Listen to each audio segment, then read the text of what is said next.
Across the world, Christians share bread and wine, and they can't agree what to call it. Communion, the Eucharist, the Lord's Supper, the Mass. Same bread, same wine, same night being remembered, 4 different words. And each name is a clue. Each one tells you what that tradition thinks is happening. This video explains what each one holds. It doesn't argue for one. Start with the earliest record we have, and it isn't where most people assume. It isn't Matthew, Mark, Luke, or John, it's a letter. Paul writing to Corinth around AD 55. 1 Corinthians, chapter 11, written roughly 25 years after the night itself. And written before the Gospels were composed, so the oldest account of the Last Supper is not a Gospel account. Paul says he's passing on what he received. Even in the 50s, this was already a handed-down tradition. Now the setting, the Last Supper was not an ordinary dinner. It was a Passover meal, the annual Jewish remembrance of the escape from Egypt. And that matters because of how Passover works. It isn't only recalling something old. In Jewish understanding, ritual remembrance brings the past event into the present. You don't just recall the rescue, you join it. So when Jesus says, "Do this in remembrance of me," he's using a word his listeners already understood in that fuller sense. Which brings us back to the 4 names and what each is emphasizing.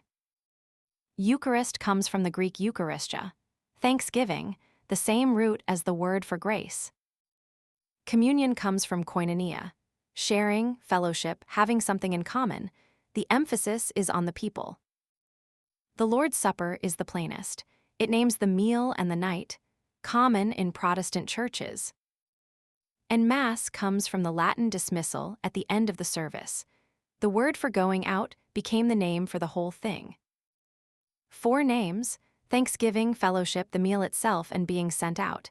Each one true, each one partial. We also know how it was practiced remarkably early, because 2 texts describe it. The Didache from the 1st century includes prayers used around the meal. And Justin Martyr, writing around AD 155, describes an entire service in detail. Readings, a sermon, prayers, bread and wine, then deacons carrying portions to those who couldn't attend. It happened on Sunday, not the Jewish Sabbath. Within a century of the Apostles, the shape of the service was already set. So where does the disagreement come in? On one question: what are the bread and wine? The Catholic position is transubstantiation. The bread and wine genuinely become the body and blood of Christ, though the appearance doesn't change. The Orthodox also hold a real change, but generally decline to define the mechanism. It's a mystery, not a formula.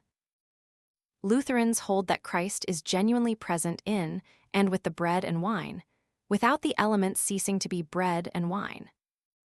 And many Reformed and Baptist churches hold it as a memorial, a profound act of remembrance and proclamation, not a change in substance. Those are real differences. Centuries of argument sit behind each one, and this video is not going to resolve them. But step back and look at what all of them kept.